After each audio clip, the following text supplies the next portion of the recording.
Is there a strategy to focus this and make it timely, in part because of the president's very dramatic reaction to the facts being put out before him? I would say the timing is driven more by the fact that the plot continues, we've had a lot of discussion. Should we wait, try to bring in more witnesses? It's taken us 8 months to go from subpoena to a first court decision in Don McGahn.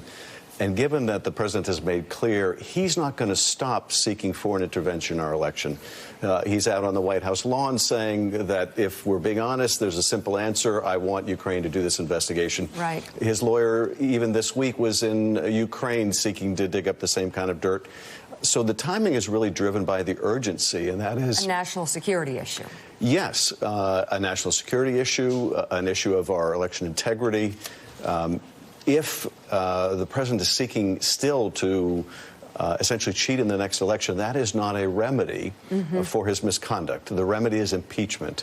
And that's why we've moved forward, and we've done so, methodically, but nonetheless with a sense of urgency. Chairman, I want to give you a chance to respond to what the president said about you in his letter to Nancy Pelosi yesterday. But first, I want to ask you about one of the criticisms we've heard from Republicans, heard again from Ranking Member Collins in that Rules Committee hearing yesterday, which is that this process had a set calendar, that you've rushed to the end of it, that you wanted to get out of town by the end of this week, get the vote in, and that Republicans believe there ought to be a more fulsome process with more witnesses and more evidence presented and time to get documents to come in. What do you say to the criticism that this process has gone too quickly? Well, Mr. Collins would have more credibility if he were joining us and saying to the administration, provide Congress the documents, respond to the subpoenas. They're lawful. You need to answer. He'd have more credibility if he said, let's bring in Bolton, let's bring in Mulvaney, let's bring in Pompeo, let's bring in others that have firsthand relevant information. But, of course, he's not saying that.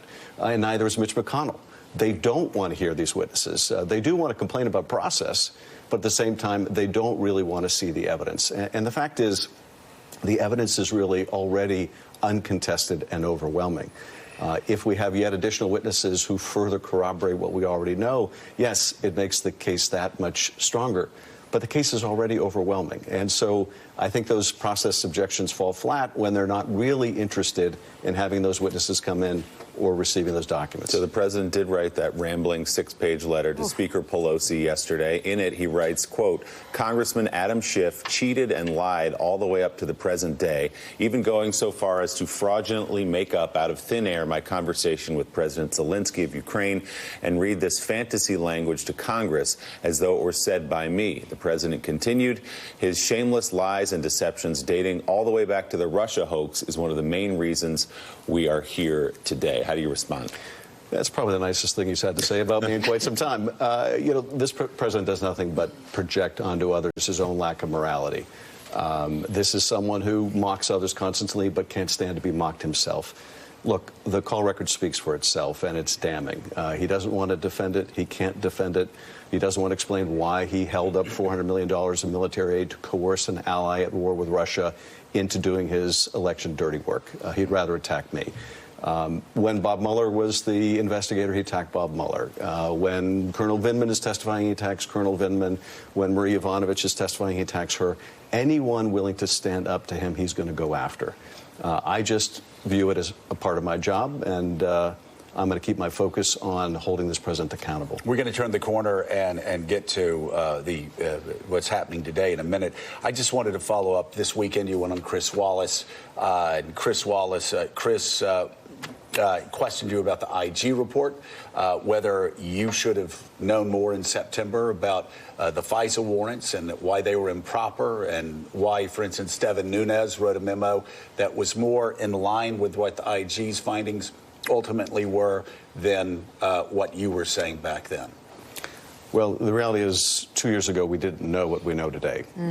2 years ago, when Mr. Nunes was saying this investigation was improperly begun, they were spying on the Trump campaign, this was all driven by political bias. Of course, all that was wrong.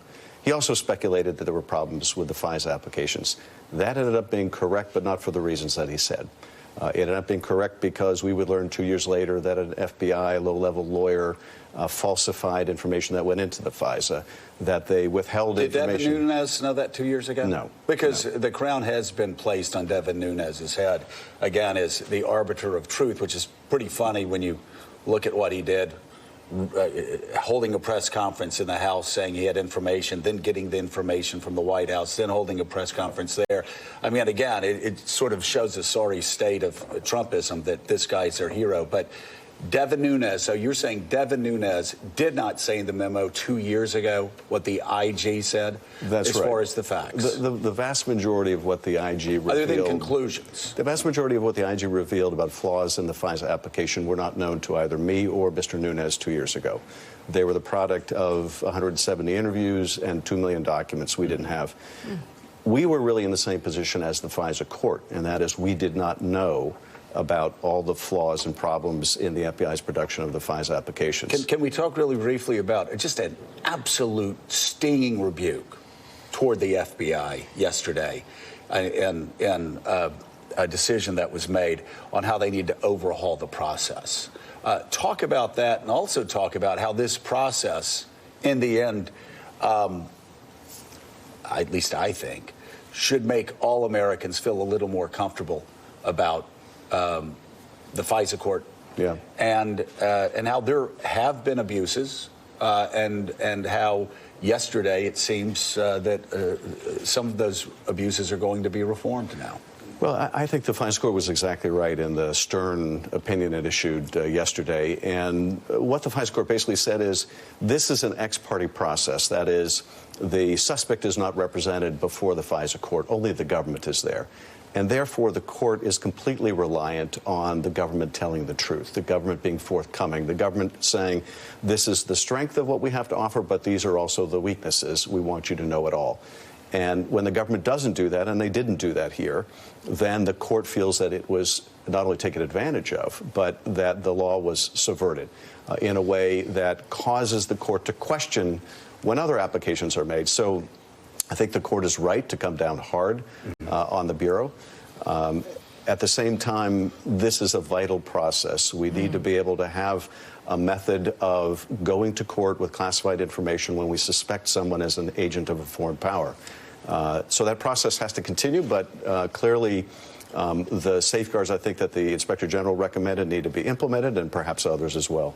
So, Congressman, the Washington Post reports that Vice President Mike Pence has refused to declassify testimony about what he said in a September phone call with the president of Ukraine in what you call directly relevant to the impeachment debate. According to the Post, in a letter to Pence yesterday, Congressman, you wrote that classified witness testimony gathered during the impeachment inquiry raises profound questions about your knowledge of the president's scheme to solicit Ukraine's interference in the 2020 U.S. presidential election.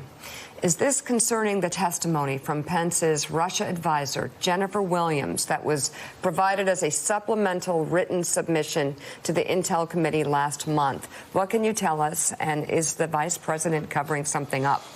Well, what I can tell you is this. When Jennifer Williams testified in her deposition, she represented what she knew at the time.